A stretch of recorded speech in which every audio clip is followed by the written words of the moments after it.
Buenos días, nos da mucho gusto en este instante entrar a las redes sociales, a internet, a YouTube, live stream y a través de estos medios tecnológicos transmitir este mensaje maravilloso que es la Biblia y el contenido de la sabiduría, la inteligencia y el conocimiento que nos dan las Sagradas Escrituras cuando amamos verdaderamente la palabra de Dios. Abran sus Biblias en el capítulo 12 del libro de Daniel. Ya hemos casi acabado este libro maravilloso. Se le conoce casi a Daniel como el Apocalipsis del Antiguo Testamento por las impresionantes profecías que contiene, escritas hace 2600 años aproximadamente, hace 2600 años, y vemos de qué manera Daniel es el único profeta hebreo del Antiguo Testamento que profetizó cronológicamente la primera venida de Jesucristo. Todos ustedes, los que nos acompañaron el capítulo número 9, se recordarán que ahí en el capítulo 9 del 24 al 27, las 70 semanas de Daniel, de una forma cronológica, él anunció cuándo iba a hacer su aparición el Mesías. La segunda venida de Jesucristo, nadie lo sabe, ¿verdad? El día y la hora, el arrebatamiento menos. Pero la primera venida de Jesucristo fue profetizada cronológicamente en el libro de Daniel. Y Daniel nos dio también en el capítulo 2, capítulo 7 y capítulo 8 las profecías cronológicas de cómo los imperios y los gobiernos mundiales iban a sucederse uno tras el otro hasta llegar a la formación del último gobierno mundial que se conoce como la confederación política del futuro dictador del mundo llamado el Anticristo. Así que es impresionante el libro de Daniel. Y todos ustedes, los que no tuvieron la oportunidad de escuchar todas las conferencias, las tenemos ahí todas grabadas para que te lleves todo el libro de Daniel, ahora que lo terminemos ya, ¿verdad? O irlas comprando poco a poco, porque es maravilloso que tengas ese tesoro guardado para ti, para tus hijos, para tu matrimonio, para tus nietos, porque la palabra de Dios, gracias a Dios, que seguirá edificando, fortaleciendo y dándonos el ánimo para vivir para Dios. En el versículo 1, que ya vimos la clase pasada, vimos que se profetiza, para terminar este libro, que en aquel tiempo, y esta palabra tiempo, lo vimos detenidamente, se refiere al tiempo de la gran tribulación. Los 7 años que están por completar las 70 semanas de Daniel del capítulo 9, y que se conoce como el tiempo de la gran tribulación. Vimos también que estos 7 años que vienen en el futuro, donde encontramos en el Apocalipsis los sellos, las trompetas y las copas de Dios, que son los 21 juicios finales del mundo, la iglesia ya no va a estar aquí. Ya no vamos a estar aquí. En cualquier momento tú te vas a levantar y de repente no va a estar tu esposa o tus hijos menores de edad o tu esposo o tus amigos, o vas a ir a la iglesia y la mitad de la iglesia no está, ni el pastor está tampoco, y te sorprenderás de que era verdad, que viene un momento en que millones de personas vamos a desaparecer de este planeta. Vamos a desaparecer, Cristo viene por nosotros, y en cuanto nosotros nos vayamos, viene sobre el mundo la gran tribulación. Y desde luego que, pues la gente, ¿qué creen ustedes que van a decir? Se los llevaron los ovnis, los extraterrestres. Por cierto, estoy preparando una serie tremenda sobre la vida extraterrestre. Tal vez después de acabar de Daniel continuemos con esta serie, pero nos va a fascinar a todos, porque es un estudio bastante profundo que he hecho acerca de la vida extraterrestre, de los extraterrestres, quiénes son los extraterrestres y qué es lo que la Biblia nos muestra acerca del mundo invisible que nos rodea y de qué manera engaña el mundo invisible que nos rodea a los seres humanos. Entonces, el planeta Tierra está como, así termina Apocalipsis capítulo 12, el Satanás, el dragón que engaña al mundo entero.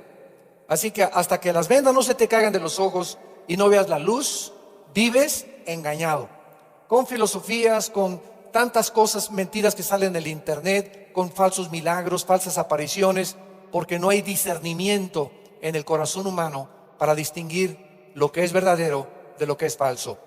En aquel tiempo se levantará Miguel, el gran príncipe que está de parte de los hijos de tu pueblo, y será tiempo de angustia, lo que profetizó Cristo en Mateo 24:21. Vendrá una tribulación como nunca, jamás en la historia se había manifestado.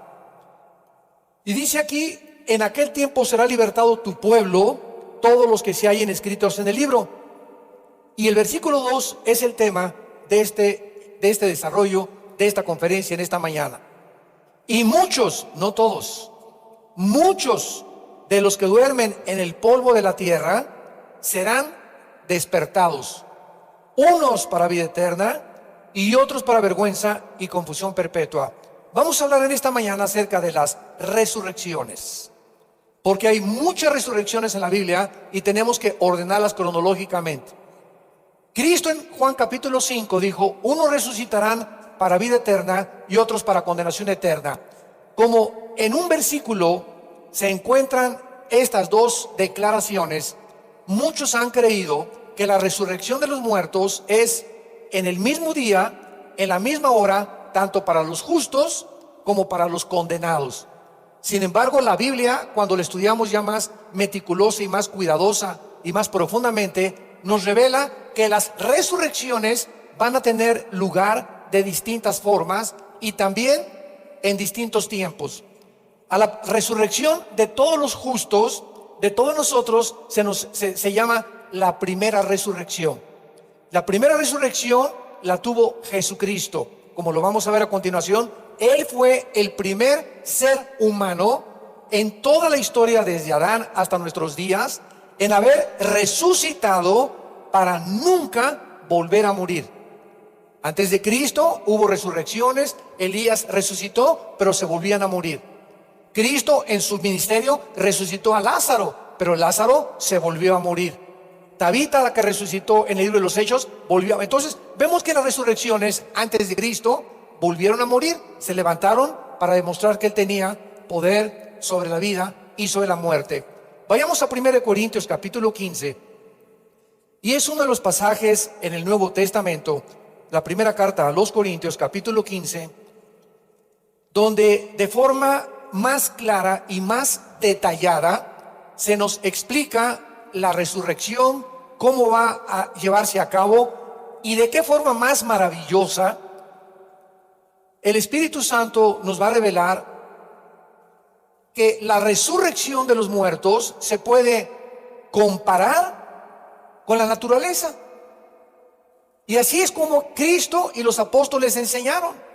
Enseñaron a través de las ovejas, de las semillas, del campo, de los pastores, de los árboles, siempre usando la naturaleza para ilustrar las verdades espirituales con cosas terrenales, para que hasta el campesino más inculto y más, como decía Cantinflas, desletrado y desleído, pueda entender los misterios del reino de Dios.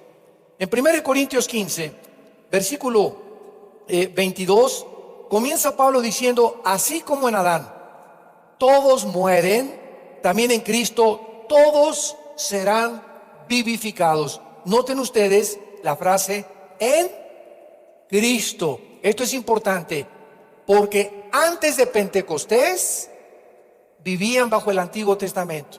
Los 4 evangelios, Mateo, Marcos, Lucas y Juan, se escribieron bajo la ley. Entonces muchos creen que el Nuevo Testamento comenzó con los evangelios. Y cuando tú tomas enseñanzas de los evangelios tratando de interpretarlos a la luz del Nuevo Testamento o bajo el Espíritu Santo, es cuando nos equivocamos de una forma teológica grave, porque los evangelios fueron escritos y Cristo vivió bajo la ley.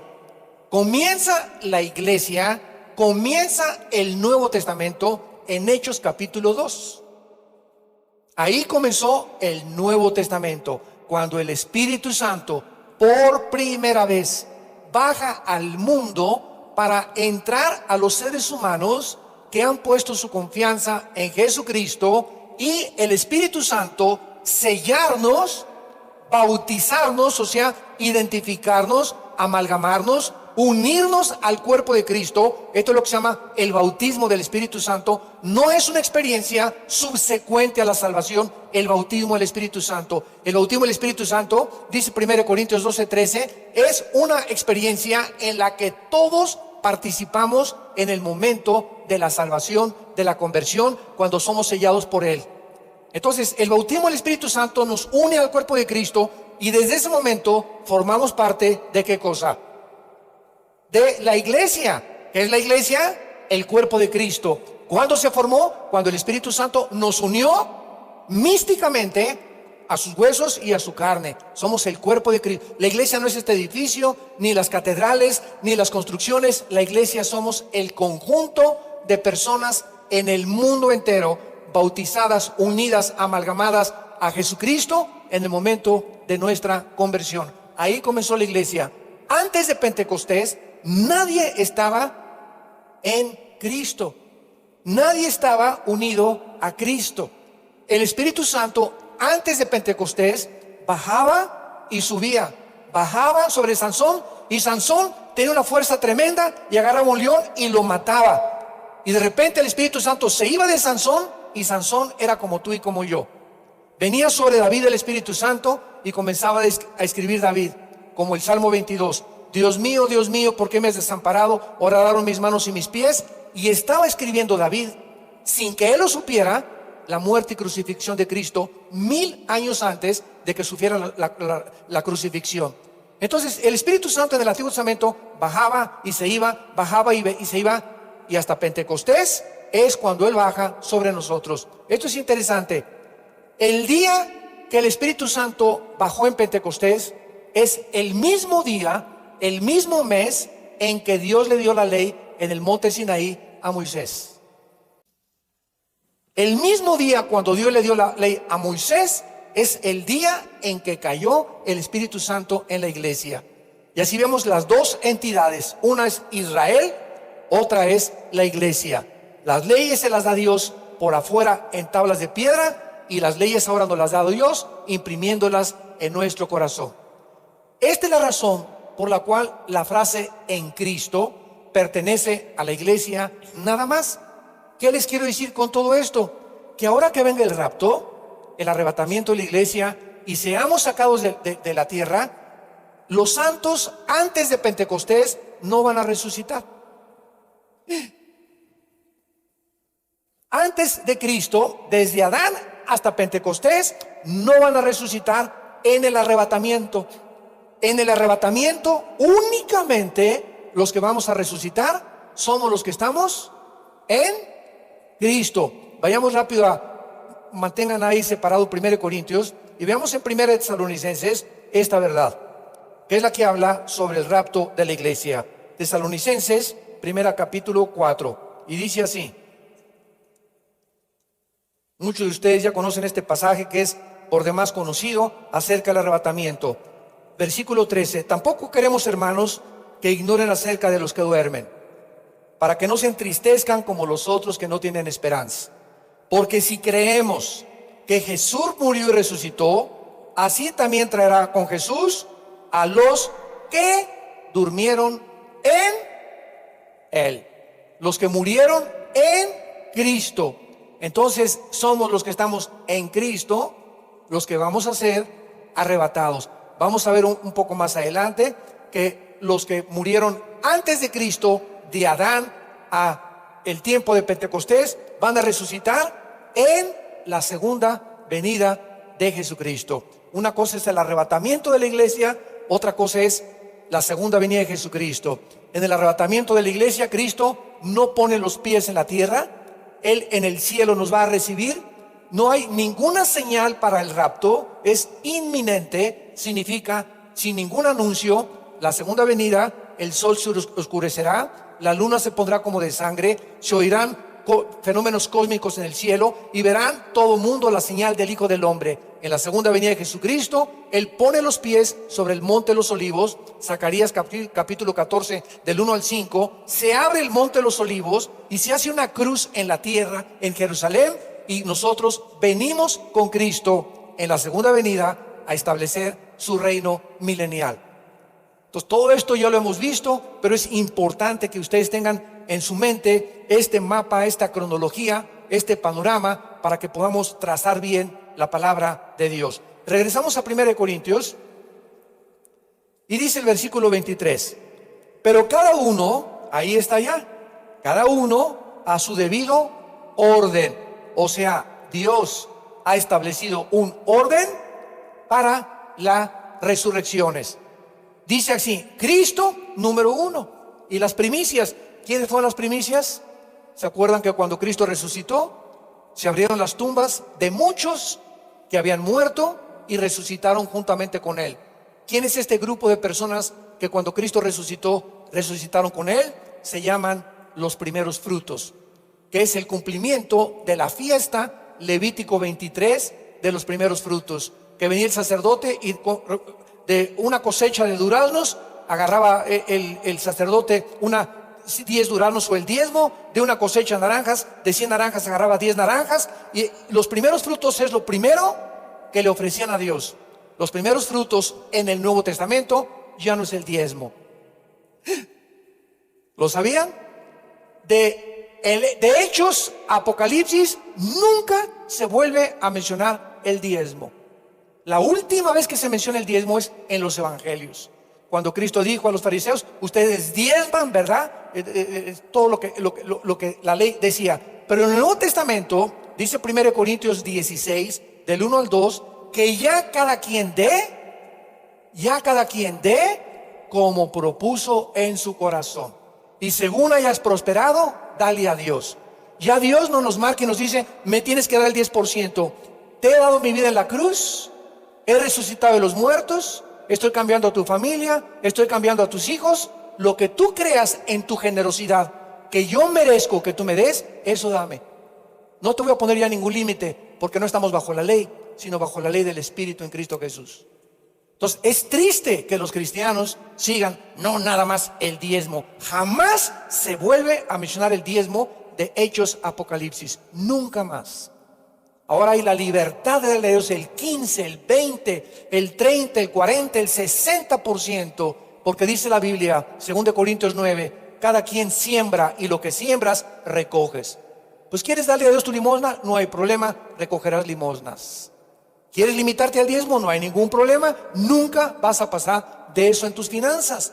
¿Por qué? Porque simplemente no podemos nunca recoger lo que no hemos sembrado. No me alcanza para el matrimonio a la Riviera Maya, hermano. ¿Por qué no te alcanza? ¿Cuánto has sembrado durante todo el año a Dios?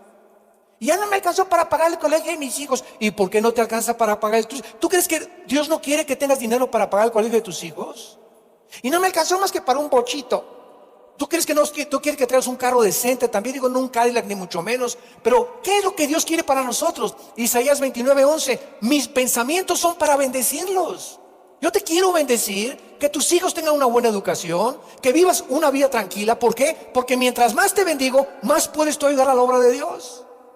Pero ¿por qué esa avaricia del corazón humano, por lo cual no salen muchos de perico perro, como dicen en la película?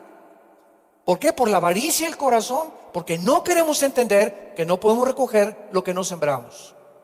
No vamos a extendernos más en esto, pero dice en el versículo 23, luego los que son de Cristo. O sea, primero Cristo fue el primero en resucitar con los primeros frutos. ¿Quién sigue?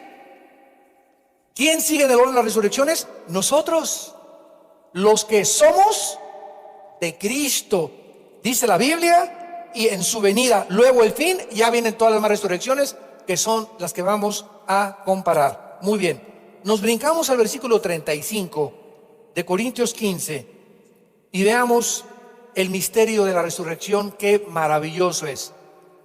Dirá alguno, ¿cómo resucitarán los muertos? ¿Con qué cuerpo vendrán? Esto es una buena pregunta, ¿verdad? Esta es una buena pregunta y una pregunta válida. Pero Pablo les contesta, eres un tonto al preguntar eso. La palabra que se usó fue necio, que es la palabra aparón en el griego, que significa ignorante o falto de entendimiento.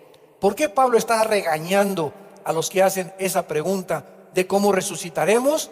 Porque Pablo estaba hablándole a campesinos a personas del campo. No tenían la universidad de Harvard, de Yale, de Princeton, de la UNAM, ni el Politécnico, ni el Tecnológico de Monterrey. Toda esa gente hace 2000 años no tenía la educación que hemos alcanzado tecnológicamente nosotros. Y entonces todos los campesinos tenían este conocimiento. Cuando yo siembro una semilla de papaya, cuando siembro una semilla de uva, ¿qué crece? ¿La misma semilla o crece diferente?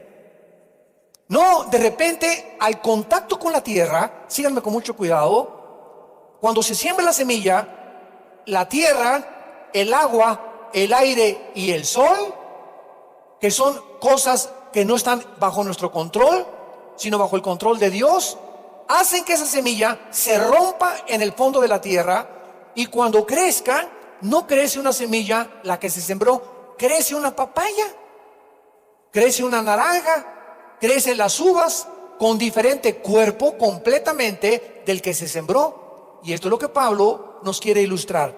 Necio, lo que tú siembras no se vivifica si no muere antes. En otras palabras, yo puedo tener aquí en mi mano 10 semillas de naranjas desde hace 50 años. ¿Y dónde están las naranjas? ¿Y dónde están las naranjas? Pues ahí van a seguir las naranjas, porque las naranjas están potencialmente escondidas. Y los árboles están potencialmente escondidos en una semilla. Es impresionante que el volumen de un árbol esté concentrado en una semilla, y que de esa semilla haya salido esa materia voluminosa que se convierte en un árbol de 4, 5, 6, 10 metros de alto, 15, 20 metros de alto como las palmeras. Y ahí se encontraba en una semilla. ¿Qué fue lo que hizo que el árbol creciera? Sembrarlo. Tenía que morir primero. Y Jesús dijo exactamente lo mismo a nosotros. ¿Quieres tú crecer como un árbol fuerte, lleno de poder, y entender las cosas del universo, y ver a tu familia bendecida, y tu trabajo bendecido, y todo lo que haces bendecido? Muere a ti mismo primero. ¿A qué tenemos que morir? Al ego. El ego con el cual nacimos todos los seres humanos. Y la primera manifestación del ego es la avaricia. Pero es tu chamaquito de 2 años de edad. Regales ahorita la Navidad a 2 niños de 2 años, 3 años, juguete, y Pepito agarra, no, quiero el otro. Y ya tiene aquí ya su caballito, no quiere el del, quiere también el otro, y quitárselo al otro chamaquito, o al otro mocoso. Y vemos los niños de 2 o 3 años de edad. A esa edad vemos nosotros, ¿quién les enseñó a ser egoístas? ¿Quién? Le dan la comida y te avientan todos los espaguetis, y te avientan la comida, y comienzan con sus rabietas, y comienzan a hacer cosas. ¿Quién les enseñó eso? ¿Tu perro Fido les enseñó eso? No, ni la escuela, porque ni a la escuela han ido. Nacemos con el mal. Pero lo primero que se manifiesta es el egoísmo que traemos, que es la característica principal de la naturaleza caída. Y cuando recibimos a Cristo, lo primero que Cristo quiere atacar es mi cartera. Porque mi cartera es el fruto de mi sudor. Y aquí está mi trabajo y lo que yo gano. Y cuando Dios me dice, ya no es el diezmo, ahora quiero probarte, dame lo que tú quieres, es cuando nosotros comenzamos a reaccionar. No que me toquen todo, pero que no me toquen mi coche, ni mi jarrón chino que me costó quién sabe cuánto allá, ni tampoco mis joyas que tengo, ni las cosas que tengo, que no se metan con eso. Y comenzamos, ¿por qué? Porque la tendencia de la naturaleza humana, vivir a nuestros propios intereses. Y por eso el mundo se encuentra como se encuentra. 2,000 millones de niños muriéndose de hambre, de acuerdo a la FAO, en el 2016. ¿Por qué no hay trabajo? No es cierto. Es el acaparamiento de los comestibles, la envidia, el egoísmo de las naciones de guardar y de acaparar y no repartirlo equitativamente. Por eso el comunismo comenzó a florecer. Porque es un sueño utópico, una ideología utópica en la que no vamos a quitar ese dinero a los ricos y dárselos a los pobres. Y cuando los pobres le dan el pinochetazo y le quitan a la clase burguesa el poder, se sientan ahí y a ver quién lo saca. Hacen lo mismo que hicieron antes de derrocar a los dictadores o a los famosos monarcas. Porque esa es la naturaleza humana. No tenemos la capacidad de cambiar ningún gobierno, ninguna familia, ningún ser humano sin Cristo en el corazón. Dice Pablo, lo que siembras, versículo 37, no es el cuerpo que ha de salir, Versículo 37, Corintios 15, sino el grano desnudo de trigo de otro grano. Pero Dios, qué tremendo. El cuerpo de la uva, el cuerpo de la manzana, el cuerpo del plátano, el cuerpo de la papaya. ¿Quién le dio ese cuerpo a esa semilla? ¿Saben lo que nos está diciendo Dios? Cuando tú tienes una semilla aquí de uva o de manzana, la semilla de la uva tiene un código o tiene un chip, un software. Tiene información. La semilla de uva tiene una información escondida. Y esa información codificada, ¿quién se la puso? Los changos. Y esa información que tiene la semilla dice, cuando se siembre, va a salir chiquita, moradita o tal vez un poco anaranjadita, y va a tener las vitaminas y los antioxidantes que tiene la uva y que tiene el vino tinto, el resveratrol, para que pueda beneficiar a los que se las coman. Y a nosotros nos diseña Dios con un estómago, con un páncreas, con un hígado, con un cuerpo, que precisamente lo que comemos de la tierra es exactamente lo que el cuerpo necesita. Estamos interrelacionados con la naturaleza, y la manzana tiene características que no tiene la uva, las frutas cítricas tienen características de vitamina C que necesitamos en nuestro cuerpo, las sandías, las lechugas, la coliflor, etcétera, etcétera. Todo lo que la naturaleza produce, Dios lo creó para nuestra alimentación, no el Red Bull, ni el Monster, ni la Coca-Cola, ni las bebidas, el Gatorade, que ahora ya el Gatorade que para saciar la sed. Oye, si corres 20 kilómetros, tómate un Gatorade, pero si no corres 20 kilómetros, te tomas un Gatorade y sabes una cosa, tiene casi igual de azúcar que la Coca-Cola. Pues tiene electrolitos para los corredores, pero como tú no corres y tienes la panza de Santa Claus, te va a ser peor entonces. Y nos engaña el comercio. Nos engaña el comercio. El Gatorade es para los deportistas que hacen demasiado y que gastan demasiado sudor, etcétera, etcétera, pero no para una persona normal. Pero lo venden como para personas normales y nos vamos con la finta. Y así está el mercado, engañados completamente por tanta comercialización que hay. Y esta es la razón por la cual estamos como estamos. La semilla naranja tiene un código para que salga una naranja amarilla, la sandía para que tenga verde, blanco y colorado, como los colores de la bandera mexicana, por eso vivan las sandías, etcétera, etcétera, los melones, ¿verdad? Pero toda fruta, toda semilla, el cuerpo y las características que tiene cada semilla y la forma como crecen, están dirigidas y están creadas especialmente para nosotros. ¡Qué Dios tan grande! ¡Qué Dios tan grande tenemos! Sigamos con esta investigación. Versículo 38. Dios le da el cuerpo que Él quiso y a cada semilla su propio cuerpo. Ahora vean esto. No toda carne es la misma carne. Una carne es la de los hombres, número 1. Otra carne es la de las bestias, 2. Otra la de los peces, 3. Y otra de las aves. A ver, ¿cuántos tipos de cuerpos Dios diseñó? 4 cuerpos. Esto fue escrito, señores sociólogos, médicos, antropólogos, ¿verdad? Que estudiantes del cuerpo humano, de la anatomía. Esto fue escrito hace 2000 años. Esto fue escrito hace 2000 años. ¿Y saben lo que nos está diciendo aquí la Biblia? Que el cuerpo del ser humano fue diseñado por Dios precisamente para alimentarse con las cosas que Dios sembró a nuestro alrededor, para respirar el 92% del nitrógeno que contiene el aire, un poco de oxígeno y otros gases, y para que tuviéramos una vida diferente para vivir sobre el planeta Tierra. Cuando Dios diseñó a los chivos, a las ovejitas, a los leones, les dio el cuerpo para vivir no en un condominio, para vivir en la selva. Y les dio garras y les dio una dentadura especial para comer la carne que nosotros no podemos comer, ni arrancarle, cortarle tampoco la carne a animales como nosotros lo podríamos hacer. Cuando diseñó a las aves, hasta este momento en el siglo XXI, no se ha podido diseñar el cuerpo de las aves. Por más que le hagamos así, ¿verdad? Y va para abajo. El cuerpo de las aves es un cuerpo aerodinámico impresionante, increíblemente diseñado por Dios para que anden así, ¿verdad?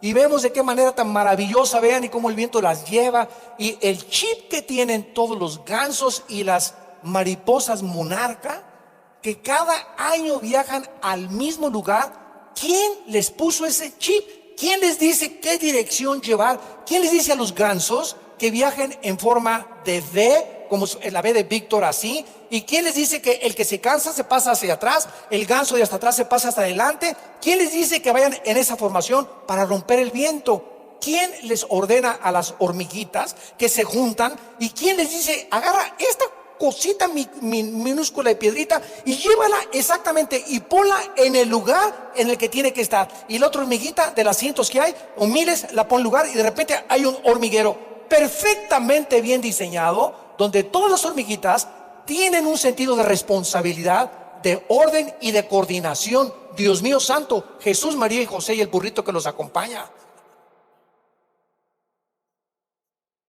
Pero estamos tan absortos en nosotros mismos que no podemos admirar la obra de Dios, ni las maravillas de Dios. ¿Quién les hace a las hormiguitas eso? A las ovejas. La forma hexagonal en la que han diseñado sus panales, que geométricamente la forma más perfecta de un espacio. ¿Quién puede? Bueno, podemos examinar todo a nuestro alrededor y todo lo hizo Dios para que nosotros aprendiéramos el diseño inteligente que existe detrás de la creación, porque los cielos cuentan su gloria y el firmamento la obra de sus manos. Pero el ser humano está ciego.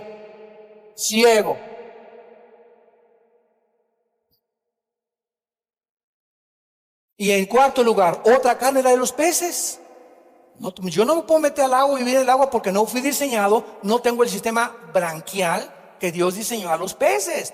Y el sistema respiratorio de los peces es especial para vivir en ese medio ambiente. El de las aves en el aire, el de los animales en los campos, y nosotros, ¿verdad?, nos adaptamos a cualquier cosa. Pero tenemos cuerpos diferentes, diseñados especialmente para el medio ambiente para el cual fuimos creados.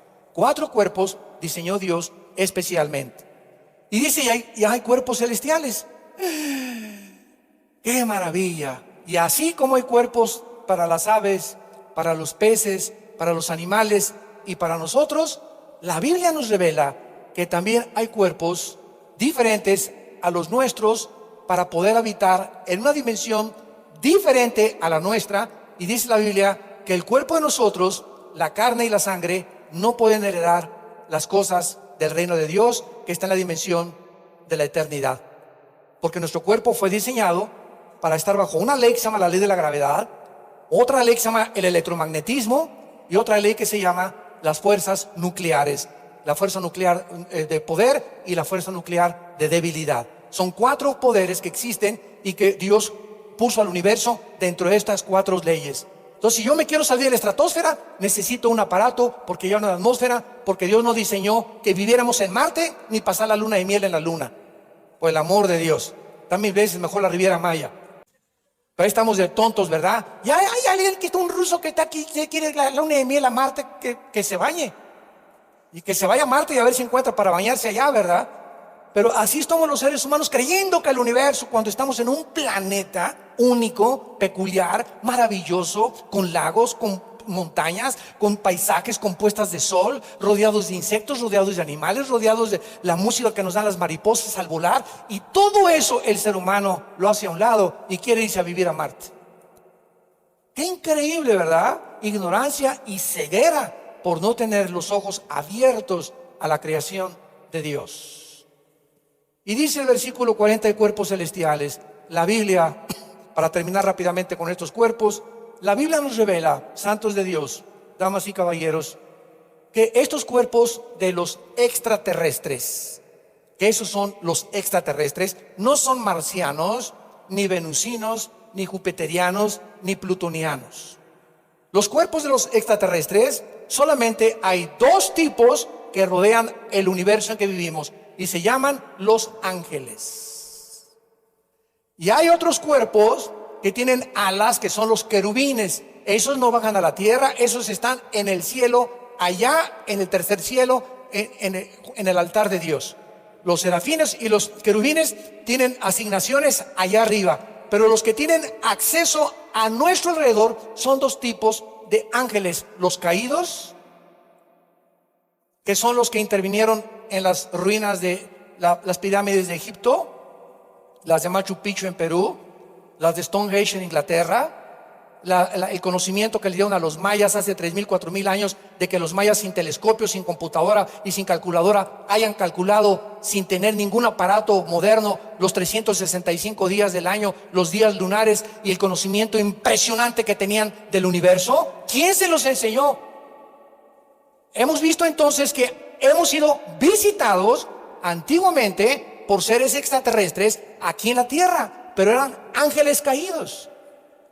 Y cuando veamos toda esta serie que estoy preparando, ¿verdad?, vamos a descubrir de qué forma más impresionante. Hasta este momento nadie sabe quién hizo las pirámides de Egipto, cómo cargaron piedras de 20, 30, 50 toneladas, las de Machu Picchu, que a más de 30 kilómetros de Machu Picchu, ahí cerca de Lima, Perú, no hay esas piedras. ¿Quién las llevó ahí? ¿Quién las puso tan juntas que están cortadas como si fueran mantequilla, cuando hace 4,000, 5,000, 6,000 años no había ni siquiera sierras eléctricas de punta de diamante?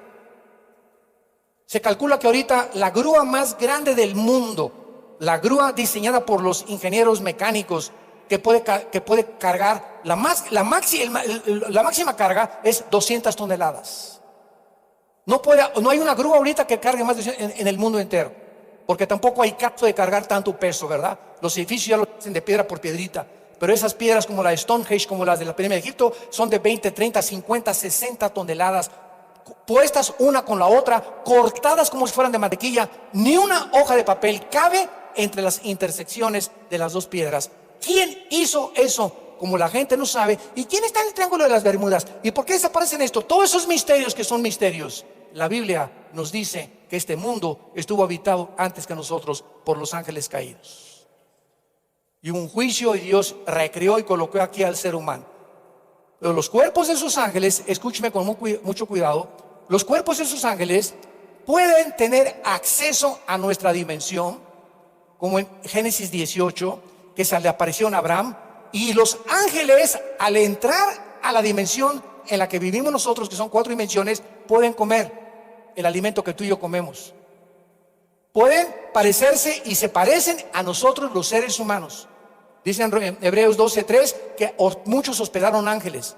Esos ángeles acompañaron a Cristo. Esos ángeles aparecieron igual que los seres humanos y lo quitaron la piedra para que resucitara. Y esos ángeles se pusieron junto con él cuando Cristo rompió la ley de la gravedad y comenzó a ascender hacia el cielo. Entonces esos ángeles tienen acceso a nosotros. Escuchen, y esos ángeles pueden materializar la energía. Pueden hacer que ahorita te aparezca algo y que vuele algo alrededor de ti. Pueden prenderte la televisión de tu casa sin que tú sepas. Pueden hacer que las puertas de tu casa se abran. Pueden hacerte creer que estás oyendo voces. Pueden influir a nuestras mentes y ponernos pensamientos de suicidio, de que ya no vales nada, que te dicen Gutierritos, etcétera, etcétera. Es increíble que esos ángeles tienen a su disposición otros seres, otras entidades espirituales que son diferentes a ellos y se llaman demonios. Entonces los ángeles es una cosa y los demonios son otra cosa, porque mucho tiempo se creyó que los demonios eran ángeles caídos. Los ángeles caídos no entran a nuestro cuerpo, se aparecen enfrente de nosotros como si fueran humanos, pero los demonios tienen acceso a tu cerebro y a mi cerebro, y a entrar a tu cuerpo, a tu estómago, a tu hígado, a tu páncreas, a tus pulmones, a tus cuerdas vocales, a los nervios ópticos de los ojos, a los oídos. Tienen acceso más grande que cualquier neurólogo se podría imaginar de las neuronas cerebrales.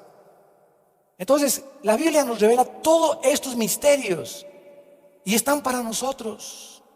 No nos vaya a decir con el Calimán. Dice Efesios capítulo 1, Dios nos reveló los misterios de su voluntad. Yo cuando leí eso en Efesios 1 dije, Dios mío, somos nosotros los cristianos, los privilegiados. No tenemos que andar ahí con la nueva era, ni con la cienciología, ni con los gurús, ni con tantas tonterías y tantas marihuanadas por todos lados investigando de personas que son iguales a ti y a mí, influidas por Satanás, sino tenemos el conocimiento del Espíritu Santo. Es el único espíritu que nos da la verdad.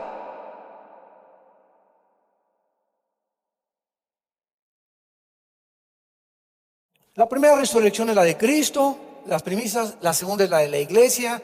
La tercera resurrección es la de los santos del Antiguo Testamento. Ya en Job 19, 25, 26, hace más de 4.500 años, Job hablaba de la resurrección de los muertos. La cuarta resurrección, los mártires de la gran tribulación. En la tribulación van a convertirse muchos, van a ser muertos por el anticristo. ¿Y saben cómo los va a matar el anticristo? Dice Apocalipsis capítulo 20, versículo 3, decapitados. Y lo más interesante de esto es que la única religión ahorita del mundo que decapita es el Islam.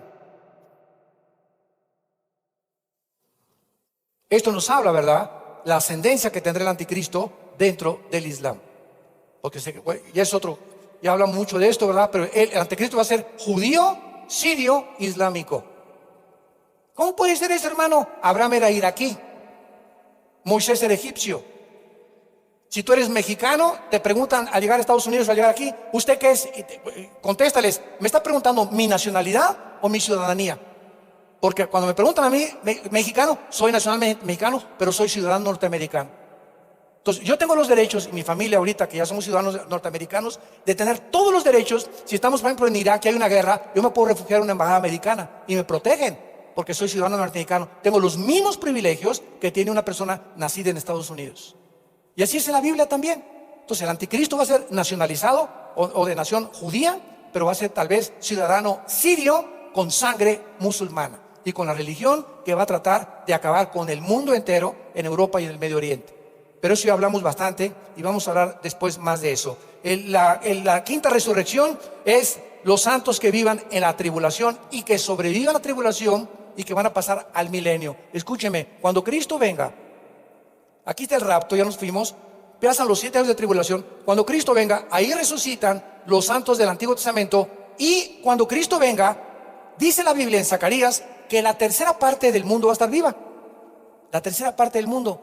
Y estos que van a estar vivos cuando Cristo regrese, van a entrar con cuerpos no glorificados. Tú y yo vamos a bajar ya con cuerpos glorificados. Ya nunca volveremos a morir. Y van a pasar al milenio con cuerpos normales como el que tienes tú y yo ahorita. Entonces, estas personas que entran al milenio van a tener que morir y van a tener que resucitar, porque después del milenio sigue la nueva Jerusalén. Apocalipsis 22, que es la eternidad. Y ya la eternidad es otro boleto, pero en el milenio van a resucitar al final para entrar a la eternidad. Vemos estas resurrecciones entonces que la Biblia nos ofrece para que podamos entender que todos los que resucitemos, Cristo en el rapto, los mártires, el Antiguo Testamento, se llama la primera resurrección. Y finalmente, vayamos a Apocalipsis 20, veamos la resurrección que ojalá Dios quiera que tú no tengas parte en ella. Si esta mañana tú recibes a Jesucristo como tu Señor y como tu Salvador, dice Apocalipsis 20, versículo 11 en adelante. Y vi un gran trono blanco y al que estaba sentado en él, de delante del cual huyeron la tierra y el cielo. Escuchen, me voy despacio, aquí acabamos, pero esto es maravilloso. Dice la Biblia que Juan vio un trono, desde luego que es el trono de Dios.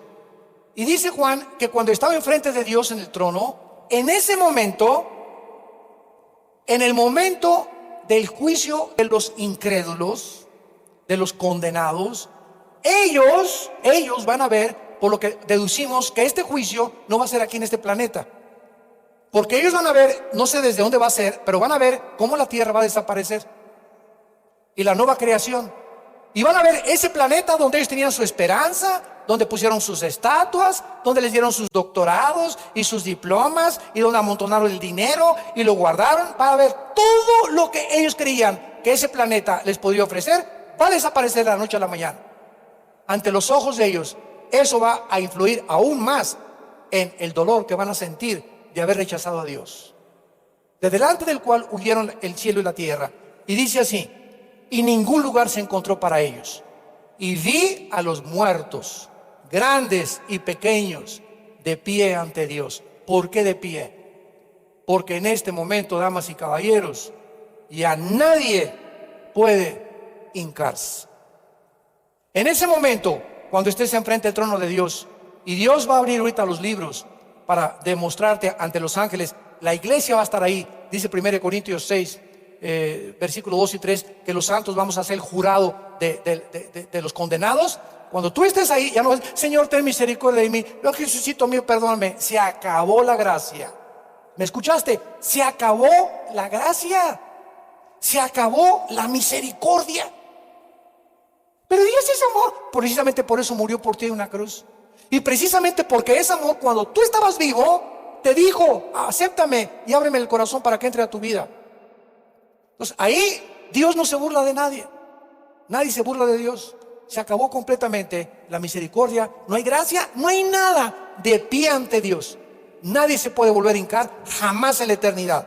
Y dice así a continuación, y los libros fueron abiertos. A ver, Pancho Pistolas, pásale aquí con todo y Chivas. A ver, pásale aquí, Carmelita, a ver, pásale aquí. Todas las cosas que tú hiciste desde que naciste y cobraste sentido de la razón y la conciencia entre el bien y entre el mal, están apuntadas en los libros de Dios. Porque Dios tiene muchos libros. Tiene un libro de los vivientes. Toda persona que nace es apuntada en el libro de Dios. Luego está el libro del Cordero de Dios. Todos los que aceptan a Cristo son puestos en el libro de Dios y Él jamás borrará nuestro nombre de ahí. Una vez inscrito en el libro del Cordero, es imposible que seamos borrados de Él. Y tenemos el libro de las obras también, de las acciones. Hay muchos libros de Dios, por eso no hay que confundirlos, porque son muchos los que Él tiene, como lo dice aquí. Y otro libro fue abierto, el libro de la vida. Y fueron juzgados los muertos por las cosas que estaban escritas en los libros según sus obras. Qué interesante, que no somos juzgados por la salvación por las obras. Por las obras no podemos nadie tener la salvación, pero en la muerte serás juzgado por lo que hiciste. Qué tremenda paradoja, ¿verdad? Somos salvados por la gracia de Dios sin ninguna obra. Y los que van a ser condenados por todo lo que hicieron. Cuando lleguemos al cielo, nuestras obras fueron puestas en la cruz, pasadas, presentes y futuras. Pero los condenados van a ser condenados por las cosas que hicieron mientras estaban o dejaron de hacer en este planeta. Y el mar entregó a los muertos, o sea, todos los que murieron en naufragios, todos los que murieron con el Titanic, que se ahogaron en 1910 más o menos, todos los que se los han comido los tiburones, todos los que han muerto ahogados, todos de ahí van a sacar Dios, los va a darle su cuerpo nuevo y del ADN van a resucitarlos para presentarlos en este trono blanco de Dios. Y la muerte y el infierno, que es el Hades, entregaron los muertos que había en ella y fueron juzgados según sus obras. Y la muerte y el Hades fueron lanzados al lago de fuego. Escuchen, esto nos habla que la muerte y el infierno son dos espíritus. La muerte es un espíritu y el infierno es otro espíritu. De otra manera no podían ser lanzados al lago de fuego si fueran algo que subjetivo. Son cosas objetivas, la muerte y el Hades. ¿Qué significa esto? Que el diablo, Hebreos 2, versículo 14 y 15, fue destituido de la muerte con la muerte de Cristo. Dice la Biblia en Colosenses 2 que Cristo en la cruz exhibió a los poderes de las tinieblas. Y esto significa que ese espíritu de muerte con el cual tú y yo nacimos, o sea, el diablo, ¿qué es lo que quiere? Matarnos. El diablo va a hacer lo imposible porque te llenes de Coca-Colas y de cosas. Éntrale a las papitas y éntrale a esto y éntrale a los chicharrones. Y si no te mata por el colesterol, te va a matar con problemas, atormentarte con problemas mentales o con problemas de sexualidad. O él va a buscar la manera, la debilidad que cada uno de nosotros tenemos para llevarte al otro lado antes de que tú recibas a Cristo. Y si lo recibiste, va a seguir con la misma estrategia para impedir que el plan de Dios para tu vida sea abortado. Y Dios nos tenga que llevar a muchos, o los tenga que llevar a muchos al cielo antes de que Dios cumpla su plan para tu vida. En 1 Corintios 11, 31 al 35, a los corintios se los llevó antes de tiempo acá, porque cuando tomaban la cena del Señor no la discernían. Y dice Pablo, por eso muchos duermen y están enfermos siendo cristianos, por no tomar en serio al Dios de la Biblia. Y el infierno es un espíritu, porque dicen en el tercer sello, Apocalipsis capítulo 6, que venía la muerte y el infierno detrás. Siempre que hay muerte, el espíritu del infierno es, tú mata a unos y yo me los llevo allá abajo. Por eso es el espíritu del infierno. Es un lugar, claro, espiritual el infierno, pero hay un espíritu que está operando en el mundo para arrastrar a los seres humanos al infierno y condenar tu alma por toda la eternidad. Y el que no se haya inscrito en este libro de la vida fue lanzado al lago de fuego. Ahorita todos los que mueren sin Cristo descienden al centro de la tierra. Ahorita, si tú te mueres hoy en la noche sin Cristo, desciendes enterito. Ahora sí que sin chivas ni nada, ni el anillo de casado, ni los guaraches, ni el zarape, ni el jorongo, ni nada te lleva, ni tus ahorros, ni tu casa, nada. Te vas así como pediste al mundo, al centro de la tierra. Y cuando venga el milenio, Cristo, después del milenio, van a resucitar del infierno y los va a sacar del infierno y van a ser trasladados al trono de Dios. Y este último juicio, esta última resurrección, es la de los incrédulos. Es la última resurrección para ser presentados y ser lanzados al lago de fuego. Y en ese momento nadie le podrá decir a Dios, es que, Señor, yo no sabía.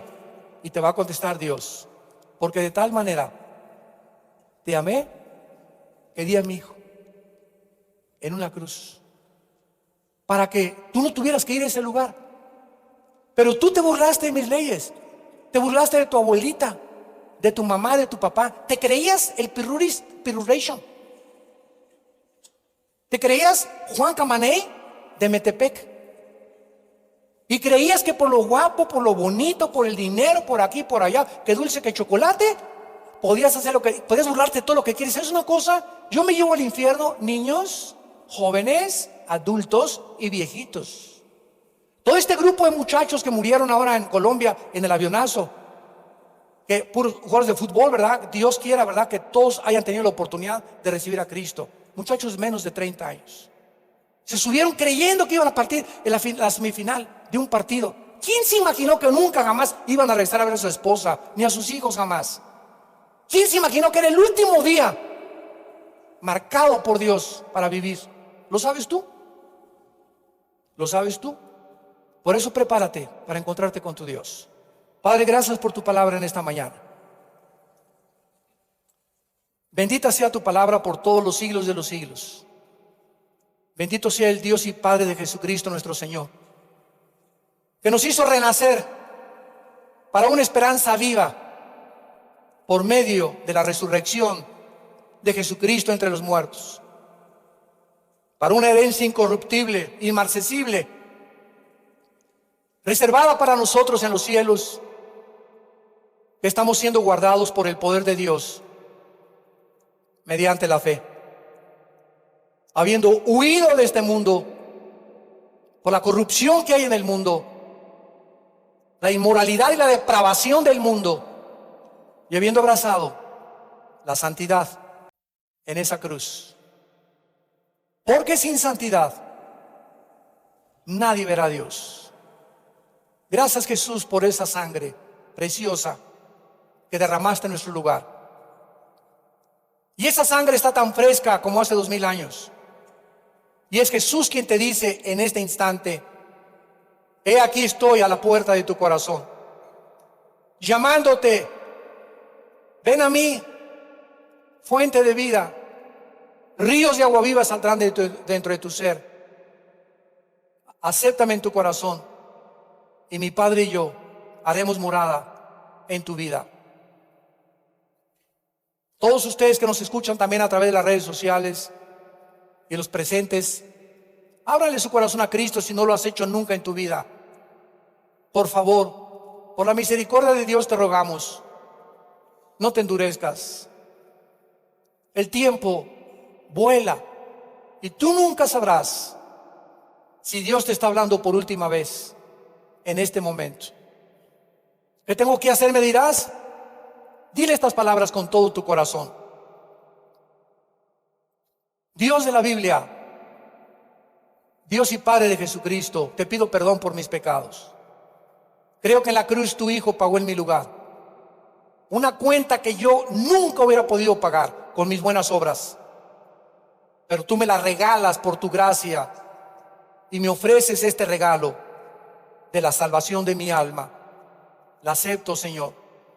Creo que resucitaste a los 3 días y que cuando yo muera volveré a vivir contigo por toda la eternidad. En el nombre de Jesús. Amén. Gloriosa palabra de Dios. Bendita sea la palabra de Dios. Gracias por su palabra, Señor. Gracias, Padre, por esta palabra que nos has dejado. Todos ustedes que en esta mañana Dios les dio el privilegio y la oportunidad de venir a Él, y que tú has hecho esta oración con todo tu corazón, ahí desde tu lugar, les pido que se pongan de pie. Párense los que hicieron esta oración por primera vez. Párense. Que Dios los bendiga. Gracias, gracias. Gracias, que Dios te bendiga. Gracias, que Dios te bendiga. Gracias, que Dios te bendiga. Gracias, Señor. Gracias. ¿Alguien más? Gracias, señorita, que Dios te bendiga. Gracias, que Dios te bendiga. Gracias a Dios. Les bendecimos, porque ustedes esta mañana han nacido de nuevo. Hay muchas cosas que ahorita tú no entiendes. Eres como un niño físicamente que naciste y, ¿verdad? Todo está en tinieblas. Tus ojos a las semanas comienzas a abrirlos y comienzas a entender y a desarrollarte y a involucrarte en el medio ambiente en el cual nacemos todos. Y así es el mundo espiritual. Ustedes que invitaron a Cristo por primera vez, tengan paciencia, comiencen a leer la Biblia, involúcrense en algún estudio. Aquí en la semana tenemos muchos estudios de la Biblia y van a caminar con Dios y vas a sentir una paz y una seguridad que nunca en tu vida la habías tenido. Les bendecimos y que la paz de Cristo sea con ustedes eternamente. Amén.